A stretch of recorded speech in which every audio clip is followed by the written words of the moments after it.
రాయుడుపేట ప్రాంతానికి ఇప్పుడు ఒక లైఫ్ రాబోతుంది. ఇదివరకు నెల్లూరు జిల్లా అనేవాళ్ళు, ఇప్పుడు తిరుపతి జిల్లా అయింది. దాంట్లో 2 పరిశ్రమలు రాబోతున్నాయి. అజాద్ బస్సుల తయారీ సంస్థ 1000 కోట్ల పెట్టుబడితో పరిశ్రమ ఏర్పాటుకి ముందుకొచ్చింది. వాళ్ళకి మేనపూర్ పారిశ్రామికలో 100 ఎకరాలు కేటాయించేందుకు అధికారులు పరిశీలిస్తున్నారు. అజాద్ బస్సుల తయారీ యూనిట్లు ఏర్పాటు చేస్తే మెకానికల్ ఇంజనీరింగ్ డిప్లొమా బీటెక్ కోర్సులు పూర్తి చేసిన 1000 మంది యువతకి దాదాపు ఉద్యోగ అవకాశాలు వస్తాయి. ఇది చాలా మంచి అవకాశం ఒకటి. రెండోది, ఫిలిప్స్ కార్బన్ సంస్థ కూడా 3000 కోట్లతో పరిశ్రమ స్థాపనకు ముందుకొచ్చింది.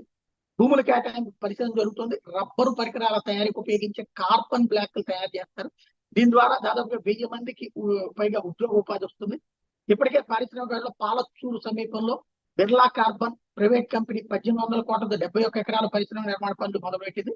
ఇదే ప్రాంతంలో ఫిలిప్స్ కార్బన్ పరిశ్రమ కూడా అక్కడ ఒకటి ఉంది కాబట్టి ఆటోమేటిక్ రా మెటీరియల్ కొరత ప్రాబ్లం ఉండదు కాబట్టి తెచ్చుకోవాలని చూసుకుంటుంది. ఇంకో పరిశ్రమ కూడా రావాలని చూస్తుంది. తద్వారా ఆంధ్రప్రదేశ్ కి పరిశ్రమలు వస్తూ ఉండేటటువంటి అవకాశం పెరుగుతుంది. అది కూడా రాయలసీమ లాంటి చోటకి వస్తున్నట్టు సంతోషం.